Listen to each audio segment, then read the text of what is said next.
I'm really excited to be here today on behalf of BYD and what we believe is one of the most exciting brands in the world. While we're relatively new in Australia, BYD was actually founded in 1995 as a battery manufacturing company, the brand primarily producing products, rechargeable batteries for things like bulk storage, consumer electronics, and of course, EVs. It wasn't until 2003 that the automotive arm of the business was founded, and since then, it's not only grown. I realise I need to be changing the slides, sorry. I'm a marketer, not a presenter, I apologise.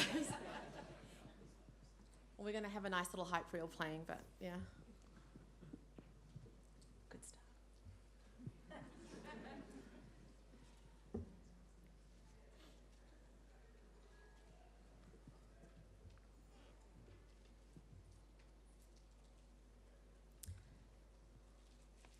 Brilliant. So as I said, it wasn't until 2003 that the automotive arm of the business was founded. And since then, it's not only been the leading subsidiary of the company, but the BYD Auto brand has recently become the global leaders in new energy vehicles. Locally, BYD has just marked 2 years in Australia, delivering its first vehicles in September 2022, so we're incredibly new. And I could do a show of hands of who's actually heard of us in here, and hey, okay, brilliant. It's working, guys. So the brand launched with a really clear vision, and that was to provide new technology to Australians at an accessible price. Historically, drivers in this category were only able to get into an EV at a really premium price segment, anywhere from your 80K plus. And BYD's entry with the Atto 3, which you saw in that beautiful hype reel, was priced at under $50,000. So it really challenged what was happening in the market. With just 2 years in market, we have to take on the true legacy brands in order to gain market share. And in line with the company's current entrepreneurial spirit, we want to maintain that same challenger mindset in our marketing efforts. There are currently many barriers for entry that we need to address. I think the Google guys addressed on some, and they've not quite been tackled yet. So I could go a lot into the technology and education around the technology, the infrastructure, which is severely lacking here in Australia, the rising costs of living, but it really came down to addressing the following concerns. Why should I transition to EV? If I do, why should it be a BYD? And why should I do it now? So we're really challenging an industry that has remained relatively unchanged in 120 years since Henry Ford launched the Model T. Additionally, we're introducing Chinese automotive manufacturing to an Australian market, not unlike what Japan did 60 years ago and what Kia has more recently done around 30 years ago. So with such a competitive offering, we know we can speak to a broad range of consumers or automotive intenders. The price point's there, the technology's there, and our supply chain is such that we can deliver cars really quickly. But the time we know is now. So we really, as a brand, we set ourselves some super ambitious targets. We wanted to set ourselves against those market leaders, and we set highly ambitious goals to grow at an expedited fashion in order to take on those big players. In just 2 years, we've delivered more than 25,000 vehicles, an achievement BYD has executed quicker than any other brand in the Australian market. And it comes down to a number of things. Each vehicle we launched has been strategically aligned to a different customer segment, and the team will talk about these segments in a moment. From a small city runaround to a family SUV, this allows us to retarget specific segments and deliver the right content to the consumers researching new vehicles in those segments. I know the team behind me will talk today about how the brief was, we'll talk about the how, but the brief from me was very clear. We need to maintain our entrepreneurial edge and deliver growth unlike the market has seen. In order to do that, we needed to break the traditional approach that a lot of our competitors are taking to market, and we needed to explore new opportunities that had not been tapped into before. So with that, I get to hand over to people smarter than me, and I'm going to hand over to Luke, our Performance Director at Yango, who will talk you through the challenge.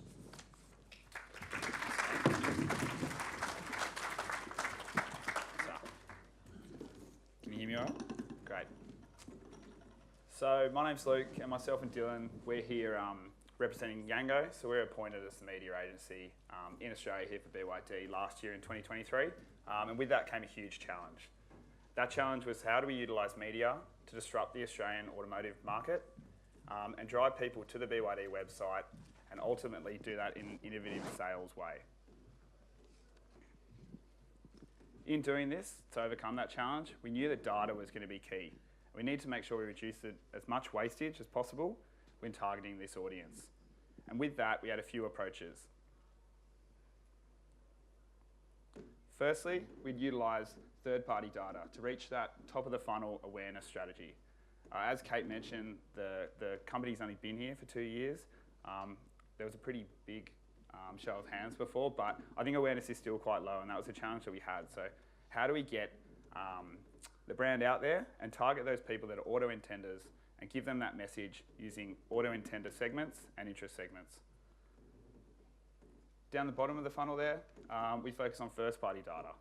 How can we retarget users that have already been to the website before and shown an active interest in BYD and the fleet of EV models? We use this strategy and activate it across an omni-channel media approach. This included channels across social in Meta, as well as programmatically across display, video, and digital out-of-home environments. Ultimately looking to drive people down this funnel and search for more information on the brand, or drive them directly back to the website to either book a test drive or actually buy the car online. With that came a lot of limitations and challenges which we knew we needed to overcome. With the brand only launching in Australia in the last couple of years, website visitors were obviously low, and with that, we'd exhaust that retargeting audience quite quickly. So we knew we needed to look at new ways to kind of find that in-market audience. At the same time, we were doing a great job of prospecting these new audiences who had not heard of the brand before, but as we could kind of figure out, these people are at the start of their purchase funnel, and it's going to take them a lot longer to convert. Having been set pretty ambitious short-term sales targets by BYD, we knew that we had to expand on this approach to make sure that we were not only reaching users at the top and the bottom of the funnel, but also reaching those people that we knew had shown through data were in market to purchase a new car. I'll now pass on to Dylan, who will show us how we overcame these.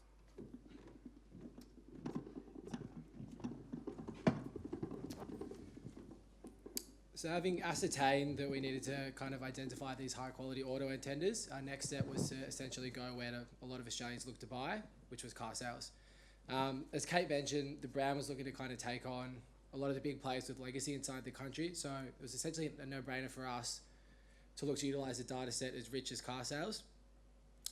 However, there are limitations that come with the market being a market leader, and the environment on site and car sales is highly competitive, it's cluttered, and we're obviously limited by the amount of time people spend on site. Due to this, we needed to connect with our audience in a decoupled environment, which is where Audience 360 came in. Audience 360's extensive range of audiences allowed us to improve the current strategies that Luke touched on before in two key ways.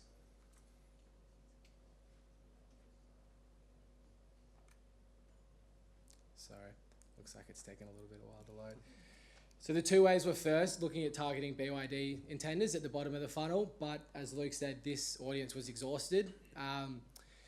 Just because of the fact that BYD had launched so recently to market, there was limited BYDs on site and there was no used cars. So obviously we needed to expand to a larger data set to correctly utilize this.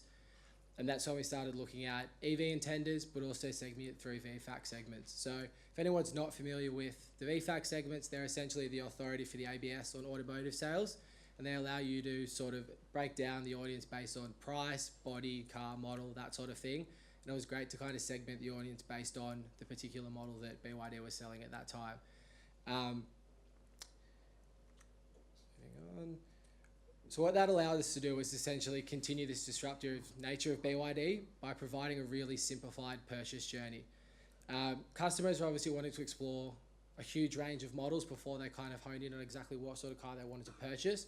So what we were able to do is, while they were searching for things on specs, availability and price, we were able to hit them with really targeted messaging that essentially intercepted their journey as they went along that purchase phase.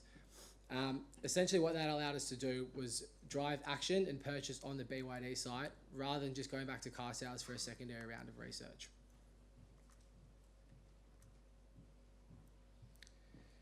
positively, and it's a fairly big buzzword at the moment, but we wanted to tap into the right audience at the right moment. But the most important part of this was tapping into environments that were outside of car sales. And this evolved quite substantially over the last sort of 6 months. Initially, the strategy was to activate across display and social. What we were able to do is tap into really emerging channels inside the market that not many people inside the automotive and broader media market were tapping into. And as Kate said, that's something we really wanted to do, to be disruptive and kind of challenge how a lot of the old traditional brands were getting people to purchase the cars. How we activated this was initially across IP targeting, across CTV. And then the most recent of what we've done, and really the most exciting, is first to market sort of second party data overlay for digital out of home. And that really complemented our overall sort of audience first approach to buying media across the BYD account. Pass on now to Shruneek to go through Audience 360 in more detail. Cool, thank you everyone. I wanted to use a terminology that we provide the fuel, but it doesn't really work in this case, so I'll take that one back. Sorry, I'm a dad, so I've got a few dad jokes as well, but that's my excuse. Okay, in terms of, I guess, why I'm here to really talk to you about who Audience 360 is, but also the role we've played in terms of helping BYD and Yango with their marketing strategy. Firstly, one of the things that was super exciting when we first worked with Yango was the innovative strategy that they had. So I think in the panels today, we've heard about having very clear vision, and that's something that we really saw with these guys, was the clear vision, which was great place to start off with. Going back to who Audience 360 is, Audience 360, put quite simply, we are a branded data marketplace. And what that means is we work with a number of leading brands in Australia, and we have two key propositions. Our proposition one is we're transparent around where the data comes from, how it's collected. And the second proposition is around compliance, which we know is starting to become very important with the changes that's coming with the privacy legislations. And the way we typically work with advertisers is we leverage the data across all our data partners, and we build audience insights. And those audience insights then help power the consumer journey across automotive, travel, and finance. And we're then able to reach these audiences across omni-channel. All right, let's see. Here we go. Before going into, I guess, how we helped BYD, I think one of the key things to address is the value of using first-party data. We know as an industry, there are a number of challenges that we are facing. Two in particular, one is signal loss and the other one is privacy changes. So I think it's really important for me to very quickly cover this and how we're overcoming it from a business point of view. One of the key things that we've done as a data business over the last maybe 4 or 5 years, I don't know, COVID is a bit blurred things, is to capture multiple signals, whether that be deterministic signals, whether that be probabilistic signals, to really understand who our audiences are across our data partners. That's really important. It gives us scalability, and it also allows us to reach audiences across multiple channels as well. And the second thing that's really important for us is the relationship we have with our data partners is really important. So we work with them, we work within their data governance framework, and we ensure that we have the right framework for the existing legislation that we have in place, but also work with them in terms of future-proofing that as well. And all this really leads to, I guess, what is our point of differentiation, and that's really using the real data. So when we talk about Audience 360, we do want to talk about the real insights that we get from the audiences and their behaviors on those across our data partners.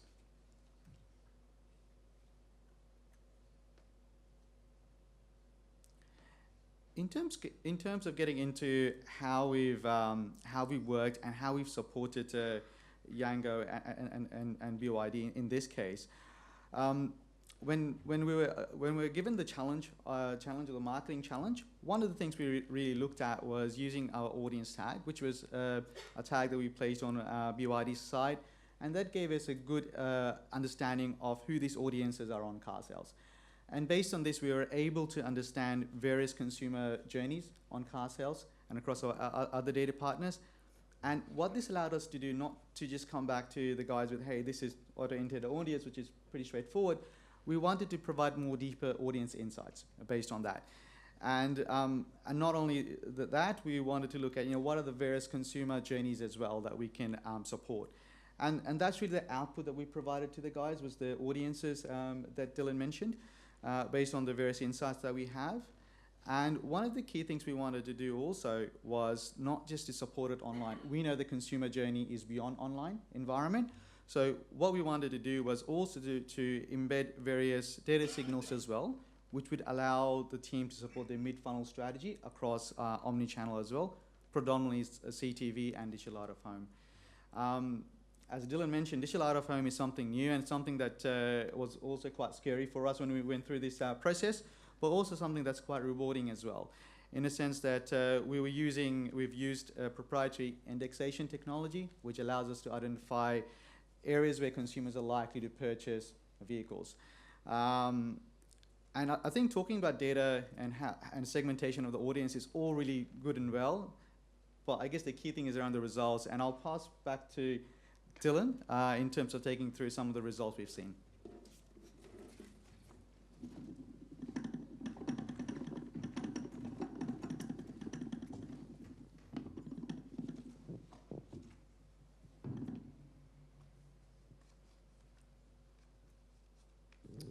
So before we get into, I guess, more business and marketing results, I just wanted to highlight a recent survey that Car Sales has sent us and BYD that looks at unprompted awareness over the last year. I think the Google team summarised that there's obviously going to be emerging and new brands into the market, and I think this sort of slide really shows the quick and accelerated growth that BYD has had inside the market in a short period.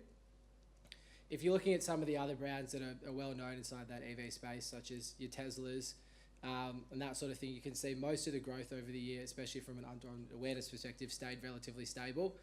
BYD's has gone up a massive 26%, again, which really highlights, I guess, the strategy and the work that the brand's doing and really like cementing themselves as one of the main players inside that Australian market.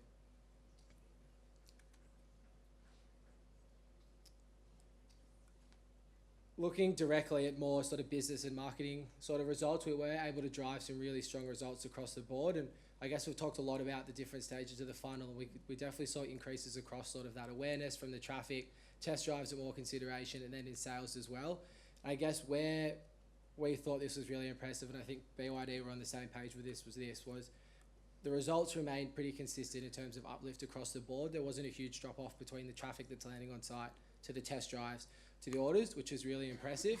And as much as I'd love to do a big song and dance up here and say, how amazing Yango is and we're the best agency in the world, no one wants to say that, we can't dance. But what it does show is we obviously can understand that there are other factors that play a part in these results. So there's the macro factors that a lot of the people have spoken to today as well, alongside, I guess, the quick rise in the range for BYD inside Australia, and also the number of dealerships was obviously playing a part here as well. But in saying that, what we were able to see was a kind of direct correlation between testing these new emerging channels and results in sales. So when we introduced the CTV IP targeting that we spoke about a couple of slides before, we were able to see the largest month-on-month increase over the 6-month period, which was in May, and that was a 51% increase. So there obviously is a direct correlation between sort of these channels and a result in business and marketing objectives as well.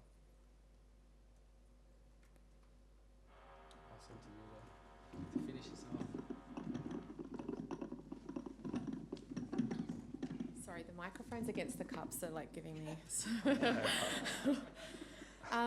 So yeah, as you've heard, it was a very well thought out campaign, and I think really addressed a lot of the challenges that we had. We were also similar to Optus, but on a very different scale. Very lean and looking at ways to build efficiency. And as a business, as Dylan just showed, we've seen some incredible uplift in our commercial results. Despite just 4 months remaining in the year, 2024 has already been BYD's best-selling year in Australia, with the brand charging past last year's full year of sales as of August. In August, BYD's month-on-month sales were up 150% and 67% up year on year. These figures confirmed BYD as the fastest-growing automotive brand in Australia. And the Sea Lion 6, our most recent launch, the hybrid, Clearly everyone's searching hybrids on Google at the moment, but the number one has become the number one plug-in hybrid in the country. As you heard, we set ourselves very big targets. We recognise how tough it is out there.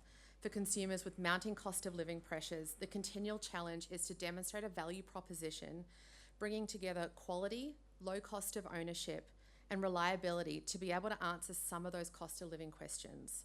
Also, cost of living pressures, I should say. The journey ahead for BYD will be spearheaded by innovation. We'll be introducing new vehicles into the market that speak to new segments. So we speak about these VFAX segments. We're going to enter a new segment which includes one of the largest in the country, and it accounts for 1 in 5 cars sold to date. In addition to that, the BYD's ultra-safe blade battery technology will only get better. So the EV technology is getting better at the same time that more variety and lower cost are coming into the market.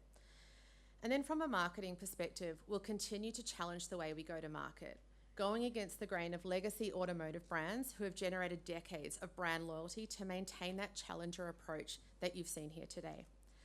And that's it from us. Thank you so much for your time.